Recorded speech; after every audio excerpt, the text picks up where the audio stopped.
Hello दोस्तों, स्वागत है आपका हमारी इस वीडियो में। मेरा नाम है नितिन शर्मा।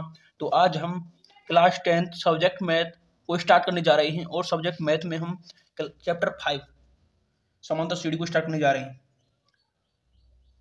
चैप्टर 5 समांतर श्रेणी, जिसे हम इंग्लिश में अर्थमेटिक प्रोग्रेशन बोलते हैं। जिसे हम इंग्लिश में अर्थमेटिक प्रोग्रेशन बोलते हैं। अर्थमेटिक प्रोग्रेशन, शॉर्ट में एपी बोलते हैं। ठीक है, आज हम समांतर श्रेणी का इंट्रोडक्शन जानते हैं, क्या होती है समांतर श्रेणी। ठीक है, चलिए शुरू करते हैं आज की इस वीडियो को बिना देर लगाते हुए, बिना देरी करते हुए। तो सबसे पहले हमको समझना होगा समांतर श्रेणी क्या होती है। अब समांतर श्रेणी को सबसे पहले समांतर श्रेणी को समझने से पहले सबसे पहले हमको समझना होगा श्रेणी किससे कहते हैं, श्रेणी। अब हमको श्रेणी को समझने से पहले एक शब्द होता है अनुक्रम। अनुक्रम, जिसे हम इंग्लिश में सीक्वेंस बोलते हैं। सीक्वेंस को समझते हैं कि सीक्वेंस क्या होता है, फिर उसके बाद श्रेणी समझेंगे, फिर उसके बाद समांतर श्रेणी। ठीक है ना। अनुक्रम क्या होता है? तो संख्याओं की ऐसी सूची या संख्याओं का ऐसा क्रम, संख्याओं का ऐसा क्रम जो एक फिक्स पैटर्न को फॉलो करे। फिक्स पैटर्न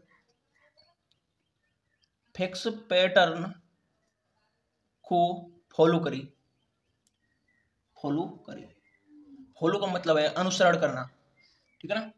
अब इसको हम एग्जाम्पल के द्वारा समझते हैं। जैसे 1, 2, 3, 4, dot dot dot dot dot. Dot dot का मतलब होता है जो भी चीज यहाँ पर लिखी हुई है, जो भी चीज यहाँ पर लिखी हुई है वो आगे तक जारी है। मतलब 4 के बाद 5 भी आएगा, 5 के बाद 6 भी आएगा, आगे तक कंटिन्यू है। डॉट डॉट का मतलब ये होता है। ठीक है। अब ये अनुक्रम कैसे हुआ? तो हम जो भी यहाँ पर सीरीज लिखी हुई, जो भी यहाँ पर संख्याओं का क्रम लिखा हुआ है, इसमें जो सबसे पहले संख्या लिखी हुई है इसे हम प्रथम पद बोलते हैं। प्रथम पद, फर्स्ट टर्म। पद को टर्म बोलते हैं, टर्म। TERM। ठीक है। अब ये अनुक्रम कैसे हुआ? जब हम यहाँ पर हम देख रहे हैं कि पहले वाले पद में यदि हम एक ऐड कर दें, एक जोड़ दें, तो हमको दूसरा वाला पद मिल रहा है। और दूसरे वाले पद में भी यदि हम एक जोड़ दें तो हमको तीसरा वाला पद मिल रहा है। और तीसरे वाले पद में यदि हम एक जोड़ दें तो हमको चौथे वाला पद मिल रहा है। तो यहाँ पर हम देख रहे हैं कि संख्याएं एक सेम पैटर्न को फॉलो कर रही हैं, एक फिक्स पैटर्न को फॉलो कर रही हैं। कैसे? इनमें एक एक जोड़ रहे हैं तो हमको आगे वाली संख्याएं मिल रही हैं। तो ऐसे संख्याओं की सूची, ऐसे संख्याओं के क्रम को हम अनुक्रम बोलते हैं, इंग्लिश में सीक्वेंस बोलते हैं।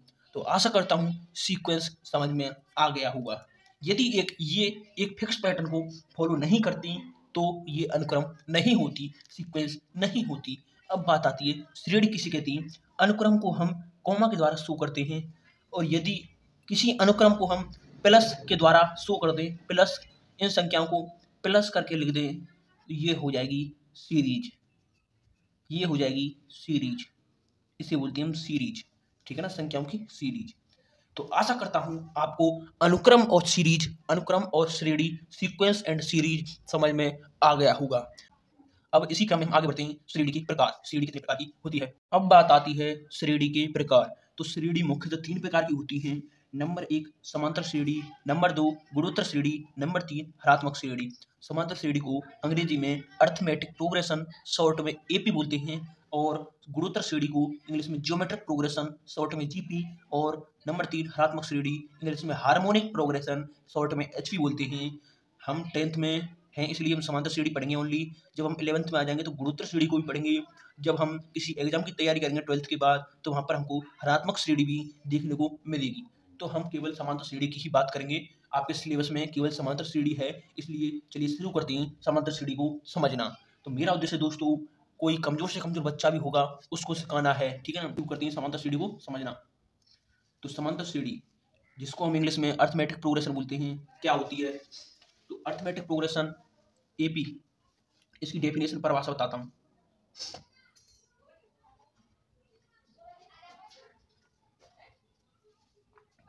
परिभाषा, ठीक है। तो संख्याओं की ऐसी श्रेणी, संख्याओं की ऐसी श्रेणी जिसके लगातार किन्हीं दो पदों का अंतर समान हो, दो पदों का अंतर समान हो, तो उसे हम समांतर श्रेणी अरिथमेटिक प्रोग्रेशन बोलते हैं, ठीक है। और लगातार किन्हीं दो पदों के अंतर को हम सार्व अंतर बोलते हैं, सार्व अंतर, जिसको हम इंग्लिश में कॉमन डिफरेंस बोलते हैं, कॉमन डिफरेंस, जिसको हम डी से प्रदर्शित करते हैं। तो डी का मतलब लगातार किन्हीं दो पदों का अंतर, ठीक है ना, तो सार्व अंतर बोलते हैं इसे। अब इसको एग्जाम्पल के द्वारा समझते हैं कि समांतर श्रेणी क्या है। जैसे एक एग्जाम्पल है 3, 6, 9, 12, 15, डॉट डॉट, जैसे एक अनुक्रम है। तो इस अनुक्रम में जो सबसे पहले लिखी हुई संख्या है इसे हम प्रथम पद बोलते हैं, प्रथम पद, ठीक है। इसको द्वितीय पद, इसको तृतीय पद, इसको चतुर्थ पद, या फिर चौथा पद, या फिर पांचवा पद, ऐसे ही ये आगे तक जारी रहेंगे, ठीक है। जैसे एक अनुक्रम है, ठीक है ना। अब हमको पहचानना है कि ये समांतर श्रेणी है या नहीं, या फिर हम कैसे कहें कि ये समांतर श्रेणी है। तो मैंने डेफिनेशन में आपको बताया, संख्या की ऐसी श्रेणी जिसके लगातार किन्हीं दो पदों का अंतर समान हो, तो उसे हम सार्वंतर कहते हैं, जिसके लगातार किन्हीं दो पदों का अंतर समान हो। जैसे अब हमको चेक करना है ये समांतर श्रेणी है या नहीं, तो सबसे पहले क्या करना है, आपको इनको नाम दे देना है। जैसे अब हमको ये पहचानना है कि ये समांतर श्रेणी है या नहीं, तो इसके लिए सबसे पहले आपको नामकरण करना होगा। जैसे इसको मान लो A1, इस वाली संख्या को, इसको A2, इसको A3, इसको A4, इसको A5, ठीक है।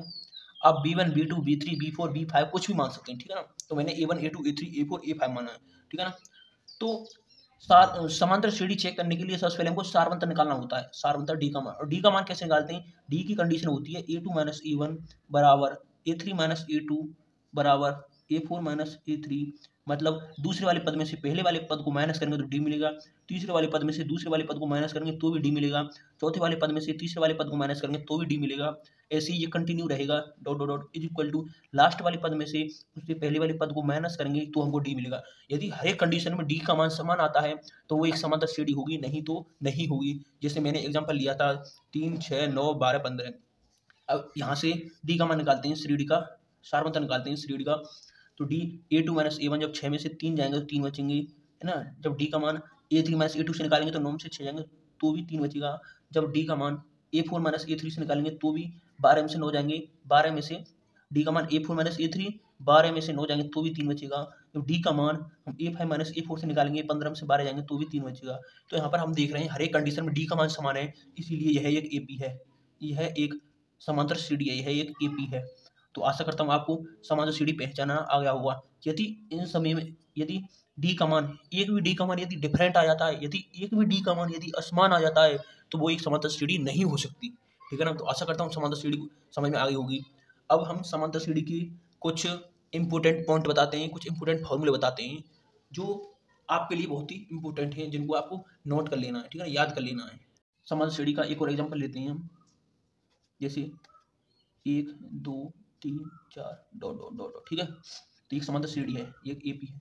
तो यहाँ पर हम देख रहे हैं, यदि सबसे पहले इसका हम सार्वंतर निकालते हैं। तो सार्वंतर 2 में से 1 जाएगा तो 1, 3 में से 2 जाएगा 1, 4 में से 3 जाएगा तो भी डी हर जगह सेम है। यदि AP होगी, यदि हमको क्वेश्चन में AP दी हुई है कि ये एक AP है, तो डी केवल हम 2 में से 1, मतलब दूसरे वाले पद में से पहले वाला पद माइनस करके ही निकाल सकते हैं।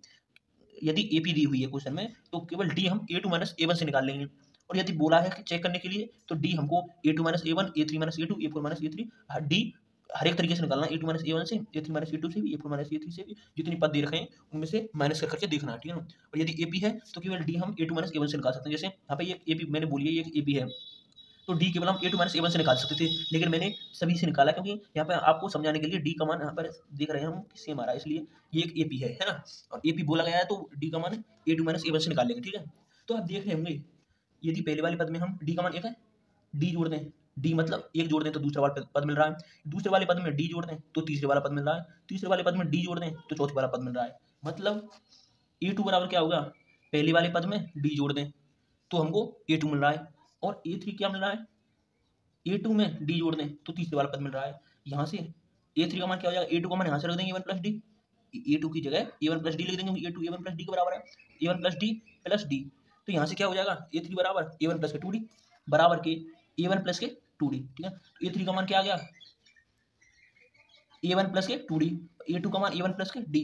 यहाँ से हम देख रहे हैं जैसे हमने A2 का मान निकाला A2 का, तो पहले वाले पद में D जोड़ रहे हैं, और A3 का मान निकाला तो पहले वाले पद में 2D जोड़ रहे हैं। ऐसे ही जब हम A4 निकालेंगे तो पहले वाले पद में 3D जोड़ देंगे, पहले वाले पद में 4 में से 1 कम करके यहाँ पे जोड़ देंगे। ऐसे ही हमको कोई भी पद निकालना है, जनरल टर्म n वा पद an, जैसे तो पहले वाले पद में इसमें से 1 माइनस करके n-1 और d का n2 करके जोड़ देंगे, ये जनरल टर्म आ जाएगा, जनरल टर्म का फॉर्मूला आ जाएगा। इसको आप याद कर लेना, नोट कर लेना, ठीक है ना। कैसे ये जनरल टर्म का फॉर्मूला कैसे है, यदि आप n की जगह माना आपको जैसे कोई सीरीज दी हुई है, जैसे ये इसका 10वां पद निकालना है, तो ऐसे निकालेंगे यहाँ से n की जगह 10 रखकर, तो ये 10 क्या हो जाएगा, A1 प्लस के 10 में से जाएगा 9D, तो 10वां पद आ जाएगा इस तरीके से। तो आपको इस फॉर्मूले को याद कर लेना, ठीक है।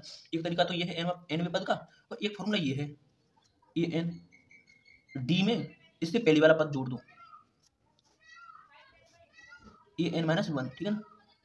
an निकालना है nवां पद, तो d में इससे पहले वाला पद जोड़ दो। जैसे यहाँ पे हमको तीसरे वाला पद निकालना है, तीसरा, जैसे यहाँ पे A3 निकालना था, ठीक है ना। A3 तो क्या करना है, d का मान कितना था यहाँ पे 3 में इससे पहले वाला पद जोड़ दो। A3 से पहले वाला पद क्या है, A2 का मान कितना 6, तो A3 का मान यहाँ से कितना आ गया 9, तो यहाँ पर भी A3 का मान 9 है, ठीक है ना। तो आशा करता हूँ समझ में आ गया हुआ। तो इन दोनों फॉर्मूले को आपको याद कर लेना, लिख लेना, an बराबर d प्लस के an-1, ठीक है ना। तो आशा करता हूँ ये भी आपको समझ में आ गया होगा। अब मैं इन फॉर्मूलों को अच्छे से लिख देता हूँ नेक्स्ट पेज पर। AP के इंपोर्टेंट पॉइंट, AP के इंपोर्टेंट फॉर्मूले लिख लो या पॉइंट लिख लो, important formula. Number first an वा पद A1 प्लस के n-1 इंटू d, दूसरे वाला फॉर्मूला हो जाएगा d प्लस के an-1, ठीक है ना। तीसरी एक प्रॉपर्टी है, क्या है, जैसे ये एक सीरीज है, अर्थमेटिक प्रोग्रेशन है, AP है, जैसे मैंने बोला ये एक AP है तो हम d केवल A2 माइनस A1 से निकाल लेंगे, ठीक है ना। इसमें से इस वाले पद को माइनस करके d निकल जाएगा, ठीक है। क्या कंडीशन है इसके d की, और A3 minus A2, A4 minus A3, ठीक है। ये d की कंडीशन मैंने आपको बताया, an-1 ये सभी आपस में बराबर होती हैं। d यदि AP है तो d हर एक कंडीशन में सेम आएगा, ठीक है ना। किन्हीं भी दो लगातार पदों का अंतर निकालेंगे तो सेम आएगा हर जगह यदि AP है। तो यहाँ से d का मान A2 माइनस A1, d का मान A3 माइनस A2, यहाँ यदि d का मान ये भी है A2 माइनस A1 और d का मान A3 माइनस A2 भी है, तो इन दोनों को बराबर रख देंगे, तो A2 माइनस A1 बराबर A3 माइनस A2, ये यहाँ पे भी A2 है, यहाँ पे भी A2 है, तो इस वाले A2 को इधर ले जाते हैं, ट्रांसफर कर देते हैं, ये माइनस का तो इधर हो जाएगा प्लस का, A2 प्लस A2, यहाँ पर क्या था माइनस का A1 इक्वल टू A3 बचा, इस A1 को इधर ले जाते हैं, ठीक है ना। तो ये क्या हो जाएगा 2A2 equal to A1 plus के A3, ठीक है। अब यहाँ से A2 का मान क्या आ जाएगा A1 प्लस के A3/2, ठीक है। ये एक न्यू फॉर्मूला आ जाता है, ठीक है। इसको भी याद नहीं, इसको ध्यान रख लेना है। ये AP के लिए जब आपको AP दी हुई है उसके 3 लगातार पदों के लिए है ये फॉर्मूला, 3 लगातार पदों के लिए, ठीक है। कैसे, जैसे मैंने अभी आपको A1 A2 A3 का बताया, जैसे अब A2 A3 A4 हो, A2 3 लगातार पद हैं, A3 A4, तो यहाँ से हम A3 का मान निकाल लेंगे कैसे, A2 और A4 को जोड़ो, उसमें 2 का भाग दे दो, तो यहाँ से A3 आ जाएगा, ठीक है ना। ये एक न्यू प्रॉपर्टी है, ठीक है, AP की। तो आशा करता हूँ आपको AP समझ में आ गई होगी। धन्यवाद।